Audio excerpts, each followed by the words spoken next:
Assalamualaikum warahmatullahi wabarakatuh. Perkenalkan, nama saya Rahmat Ajun Bojiwi Sastra dan teman saya.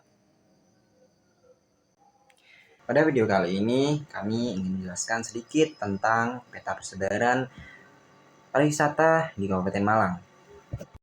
Kabupaten Malang adalah salah satu kabupaten di Jawa Timur yang terkenal dengan keindahan alamnya yang memukau, kekayaan budaya, serta beragam destinasi wisata menarik.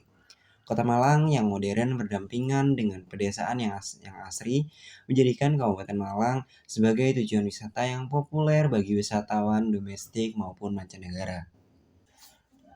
Perjalanan kita mulai dari Candi Singosari, saksi bisu kejayaan Kerajaan Singosari. Candi Singosari adalah salah satu situs arkeologi paling penting di Indonesia, khususnya di Jawa Timur. Terletak di Desa Candirenggo, Kecamatan Singosari, Kabupaten Malang. Candi ini merupakan peninggalan dari Kerajaan Singosari yang pernah berjaya pada abad ke-13. Candi Singosari diperkirakan dibangun pada abad ke-14 sebagai tempat peristirahatan terakhir Raja Kartanegara, raja terakhir Kerajaan Singosari. Candi ini memiliki arsitektur yang khas dengan perpaduan gaya Hindu dan Buddha yang mencerminkan pengaruh kedua agama besar di Nusantara pada masa itu.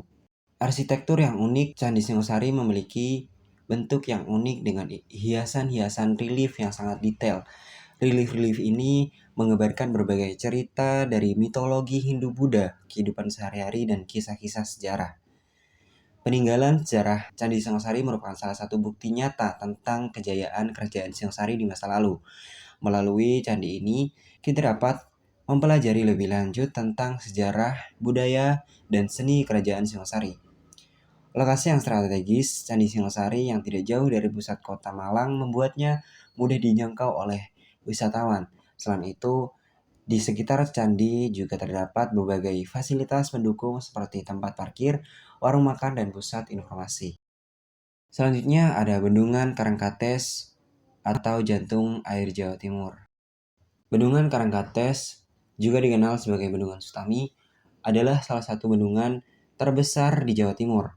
Terletak di Sumber Pucung Malang, bendungan ini memiliki peran yang sangat vital dalam menyediakan air untuk berbagai kebutuhan, mulai dari pertanian, perikanan, hingga pembangkit listrik.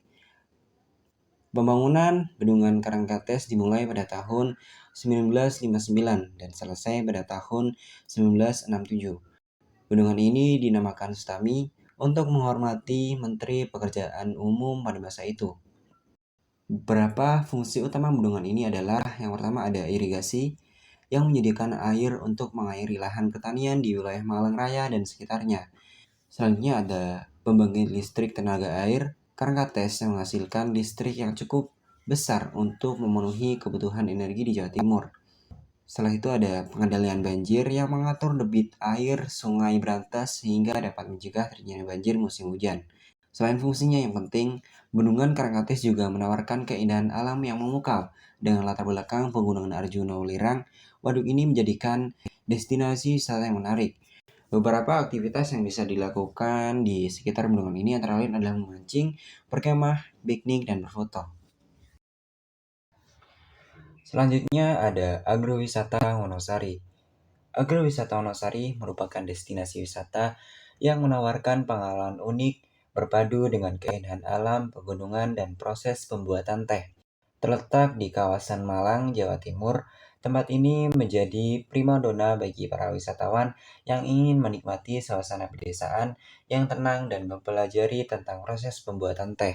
Salah satu daya tarik utama agrowisata Wonosari adalah pemandangan kebun teh yang hijau sejauh mata memandang. Barisan pohon teh yang terawat dengan rapi menciptakan suasana yang asri dan menyegarkan. Udara sejuk pegunungan serta suara gemericik air membuat pengunjung merasa tenang dan nyaman. Selain suasananya yang nyaman, pengunjung dapat melakukan aktivitas yang menarik di agrowisata Wonosari, seperti petik teh sendiri, di mana pengunjung dapat merasakan pengalaman langsung memetik daun teh segar di kebun.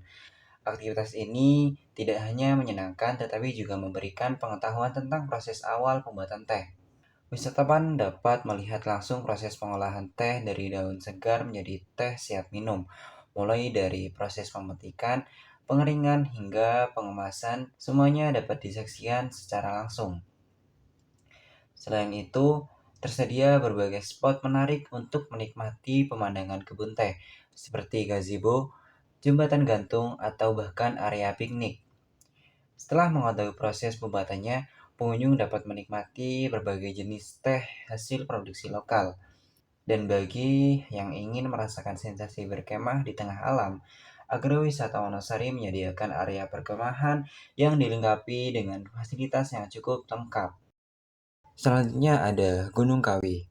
Gunung Kawi adalah salah satu destinasi wisata sejarah dan budaya yang menarik di Malang, Jawa Timur. Terkenal dengan relief-relief candi yang unik dan atmosfer mistisnya, Gunung Kawi menyajikan pengalaman wisata yang berbeda dari yang lain. Gunung Kawi bukanlah gunung dalam arti sebenarnya, melainkan sebuah kawasan perbukitan yang dihiasi oleh relief-relief candi yang dipahat pada dinding tebing. Diperkirakan relief-relief ini dibuat pada abad ke-11 Masehi pada masa kerajaan Kahuripan.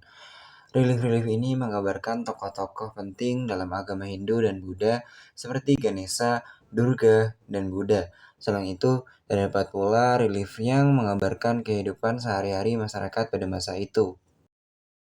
Selanjutnya ada Makam Gunung Kawi.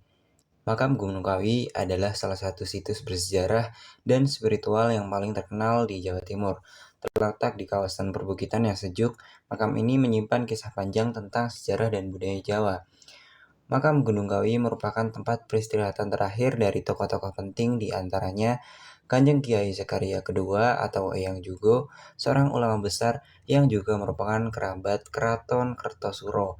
Beliau dikenal sebagai salah satu pengawal setia Pangeran Diponegoro dalam perjuangan melawan penjajah Belanda.